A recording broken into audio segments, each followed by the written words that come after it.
Ya Rasulullah, di depan ada malaikat Israel mau masuk. Kata Rasulullah, boleh masuk, silakan.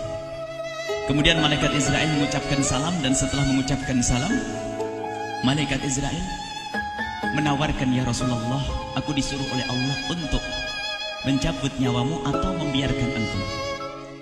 Dalam riwayat, aku disuruh oleh Allah untuk memberikan pilihan kepadamu, al-baqa' fid dunya, tetap di dunia, atau ar-rafiqal a'la, atau dengan Allah.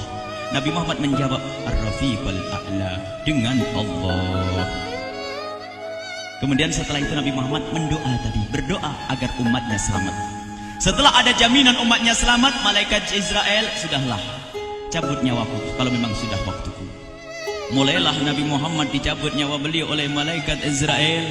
Dan di saat Nabi Muhammad mulai dicabut nyawa beliau oleh malaikat Israel, Nabi Muhammad mengatakan, mahadha, apa ini wahai Israel? Malaikat Israel kemudian menjawab, ya Rasulullah, itu adalah sakaratul maut, itu adalah sakitnya di dalam kematian. Kemudian Nabi Muhammad mengangkat tangannya sambil berucap, la ilaha illallah, inna lil mauti la sakarat, tidak ada Tuhan selain Allah, sungguh di dalam kematian ada sakitnya, sakit kematian, yaitu sakaratul maut. Kemudian Nabi Muhammad memohon, ya Allah, Allahumma khafif alayya sakaratul maut, ya Allah, ringankan sakaratul mautku ini, ya Allah. Dijawab oleh malaikat Israel, ya Rasulullah, itu sudah aku ringankan 70 kali. Nabi Muhammad menoleh, apa malaikat Israel? Sudah kau ringankan 70 kali keringanan? Iya ya Rasulullah, sungguh aku tidak pernah mencabut seorang hamba lebih lembut dari cara mencabut nyawamu. Ini sudah aku ringankan 70 kali.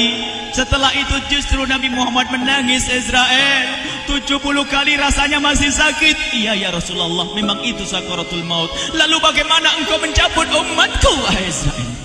Allah, yang diingat siapa? Umat. Kalau engkau mencabutku dengan ringan seperti ini masih sakit, bagaimana engkau mencabut umatku, ya Israel? Dijawab oleh malaikat Israel, umatmu manusia biasa, ya aku cabut, ya Rasulullah, begitu saja. Ya sudah, begitu. Nabi Muhammad menangis. Tiba-tiba Nabi Muhammad mengangkat tangan dan memohon kepada Allah, Allah, Allah, inna lil mauti la sakarat, la ilaha illallah, inna lil mauti la sakarat, sungguh di dalam kematian ada sakaratul maut. Allahumma khaffif ala ummati sakarat maut, ya Allah, ringankan dari umatku sakaratul maut, wa thaqqil alayya, dan bebankan kepadaku. Sampai tidak sadar doanya Nabi Muhammad seperti itu, thaqqil alayya, itu doa cinta. Seorang ibu yang pernah punya anak, tuh lihat kalau doa Rasulullah ini masih dilakukan. Bagaimana Rasulullah bisa doa begitu? Itu bahasa cinta yang tidak bisa diterjemahkan dengan oleh akal. Seorang ibu kadang-kadang, ibu yang di belakang, ibu mau dikasih sakit oleh Allah? Mau, Bu? Ibu jauh sekali. Ibu mau dikasih sakit? Jawabnya tidak mau. Tapi suatu ketika seorang ibu melihat anaknya sakit, ngomong, sudahlah nak, jangan kamu yang sakit, biar ibu yang sakit. Ada atau tidak? Kenapa ngomong begitu? Itu bahasa cinta itu. Tidak rela kalau anak ini sakit, biar aku saja yang sakit. Itu yang dirasakan Rasulullah. Sakaratul maut begitu sakitnya, membayangkan betapa sakitnya umat Nabi Muhammad di saat dicabut nyawa beliau. Maka Rasulullah mengatakan, ya Allah, ringankan sakaratul maut dari umatku, bebankan kepadaku saja, ya Allah. Wala sawfa yu'tika fatarda. Permintaan Nabi Muhammad tidak ditolak oleh Allah, dikabul dan dikabul, wahai Muhammad. Sallu ala Nabi Muhammad.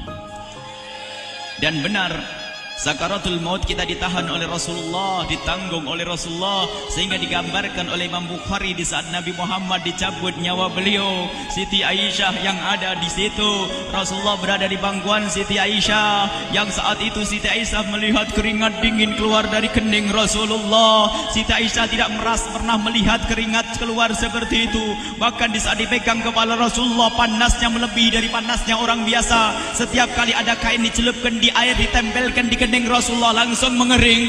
Saat itu Nabi Muhammad mengucapkan kalimat la ilaha illallah innal lil mauti lasakarat. Kemudian Nabi Muhammad berpesan dengan banyak pesan, dan di antara pesan Rasulullah adalah akri minni ala ummati salam, akri minni salam ala ummati wa ala man ittaba'ani wa ala man tabi'ani min ila yaumil qiyamati. Aku titip salam kepada umatku dan orang yang mengikutiku sampai hari kiamat. Sadari salam Rasulullah. Sebelum meninggal masih ingat titip salam. Salam kepada siapa? Bukan salam kepada siapa-siapa, tapi salam kepada kita. Maka mari kita mengucapkan salam kepada Rasulullah, karena Rasulullah sudah salam duluan kepada kita. Mari kita sejenak bersalam kepada Rasulullah dan hadirkan Rasulullah ada di mata kita dan di hati kita. Mari kita bersama-sama mengucapkan salam. Assalamualaikum ya Rasulullah.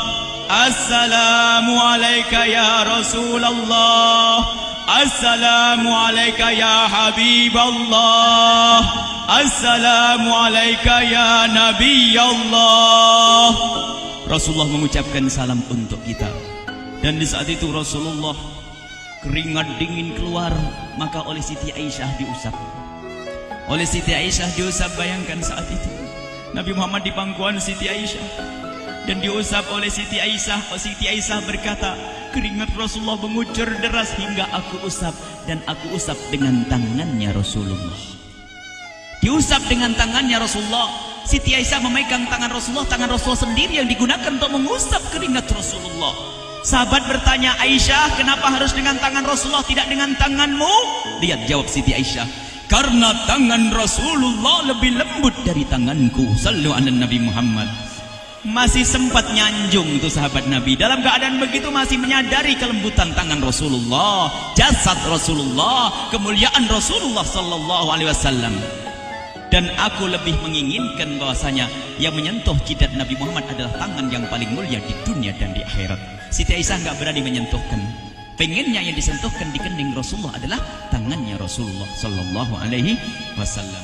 Kemudian setelah itu Nabi Muhammad merasakan sakit yang sangat untuk kita. Kemudian Nabi Muhammad mengangkat tangan tinggi-tinggi mengucapkan la ilaha illallah innalil mauti lasakarat. Tiba-tiba tangan itu semakin turun dan ditangkap oleh Siti Aisyah. Dan di saat tangan itu jatuh di tangan Siti Aisyah, kemudian tiba-tiba paha Siti Aisyah merasakan berat kepala suci Rasulullah. Dan saat itu Siti Aisyah sadar bahwasanya Rasulullah sudah kembali kepada Allah Subhanahu wa taala. Sallu ala Nabi Muhammad. Siti Aisyah bingung di saat melihat seperti itu. Ditaruh pelan-pelan wajah Rasulullah. Sambil menangis lalu berkata, Rasulullah sudah meninggal. Para sahabat Nabi pada bingung. Sayyidina Ali tiba-tiba terduduk, nggak bisa berdiri. Sayyidina Utsman nggak bisa ngomong. Ada orang Sayyidina Zaid berkata, aku baru melihat Rasulullah. Setelah ini aku tidak mau melihat lagi selain Rasulullah. Ya Allah, butakan mataku. Aku tidak ingin aku kotori mataku dengan selain Rasulullah. Dan dibutakan oleh Allah. Bermacam-macam kejadian saat itu. Madinah heboh, luar biasa dengan meninggalnya Rasulullah sallallahu alaihi wasallam. Dan sungguh meninggalnya Nabi Muhammad adalah menghidupkan hati yang mati kalau orang faham. Tiba-tiba Sayyidina Abu Bakar datang. Setelah Sayyidina Umar mengatakan, siapa yang mengatakan Muhammad meninggal akan aku penggal lehernya. Jangan seperti orang-orang Nabi Muhammad sekarang lagi pergi seperti waktu Musa pergi kepada Tuhannya, kepada Allah, nanti akan kembali kepada kita. Muhammad belum meninggal. Ini adalah karena kecintaan Sayyidina Umar bin Khattab, tidak ingin Nabi Muhammad pergi. Tiba-tiba datang Sayyidina Abu Bakar As-Siddiq lalu masuk ke kamarnya Rasulullah, lalu masuk kepada Rasulullah, kemudian mengecup kening Rasulullah. Dan Sayyidina Abu Bakar berkata, ya Rasulullah, tibta hayyan wa mayyita. Ya Rasulullah, engkau tetap harum dalam keadaan hidup dan harum setelah meninggal dunia. Sallu ala Nabi Muhammad. Hingga sampai setelah hari besoknya meninggal Rasulullah Senin sore, Selasa malam, Rabu dikubur Rasulullah sallallahu alaihi wasallam. Setelah dikubur, Sayyidat Fatimah bertanya kepada Sayyidina Abdullah ibn Abbas, Sayyidina Anas, wahai Anas, hai Anas, sambil menangis Sayyidat Fatimah Zahra, hai Anas, bagaimana engkau tega? Atabat anfusukum an tahtu ra'sa Rasulillah.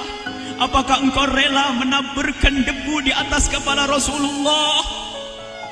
Sayyidina Anas menangis kaget, ya wahai binta Rasulullah, kalau kami tidak dilupakan oleh Allah, niscaya tidak ada yang bisa mengubur Rasulullah. Jadi saat itu dilupakan oleh Allah, sehingga mereka tidak menyadari melakukan itu semua. Kalau mereka sadar, tidak akan bisa mengubur Rasulullah sallallahu alaihi wasallam. Ini yang diungkapkan oleh Sayyidina Anas. Kalau seandainya kami tidak dilupakan oleh Allah, niscaya kami tidak akan mampu mengubur Rasulullah sallallahu alaihi wasallam. Kami yang hadir di sini, ya Allah, ingin senantiasa hadir di hati kami kekasih-Mu Nabi Muhammad. Maka kami mohon, ya Allah, jadikan kekasih-Mu Nabi Muhammad yang akan, ya Allah, yang akan mendampingi kami kelak saat Kau cabut nyawa kami, seperti yang Kau wahyukan kepada kekasih-Mu Nabi Muhammad. Wa absyiru bil jannati, semua hamba yang beriman akan menyaksikan surga, ya di saat dicabut nyawa mereka. Dan surga, di tempat surga itu yang paling mulia adalah Nabi Muhammad. Maka kami mohon, ya Allah, saat Kau cabut nyawa kami, ya Allah, hadirkan Nabi Muhammad di hati kami, ya Allah. Dan kami mohon, ya Allah, saat di alam barzah nanti, ya Allah, saat yang sangat mengerikan itu, ya Allah, kami mohon hadirkan kekasih-Mu Nabi Muhammad, sehingga kami tidak takut dan gentar lagi dengan malaikat mungkar nakir. Dan ya Allah, kami mohon di saat di padang mahsyar nanti, ya Allah, hadirkan kekasih-Mu Nabi Muhammad. Jadikanlah kekasih-Mu Nabi Muhammad yang akan menemani kami dan akan membonceng kami, membawa kami ke telaga Kausar. Lalu kami diberi air minum dari air telaga Kausar hingga kami tidak akan haus selama-lamanya. Ya Allah, jadikan kekasih-Mu Nabi Muhammad yang akan menemani kami di saat kami menyeberang Siratal Mustaqim hingga kami tidak akan terjerumus ke neraka Jahanam. Dan jadikan kekasih-Mu Nabi Muhammad yang akan kami saksikan setiap saat di surga-Mu, ya Allah. Ya Allah, jadikan kekasih-Mu Nabi Muhammad yang senantiasa, ya Allah, kami lihat kelak di surga. Dan jadikan ucapan kami di akhir hayat kami kelak adalah, ya Allah, adalah kalimat agung dan mulia, La ilaha illallah Muhammadur Rasulullah. La ilaha illallah Muhammadur Rasulullah. La ilaha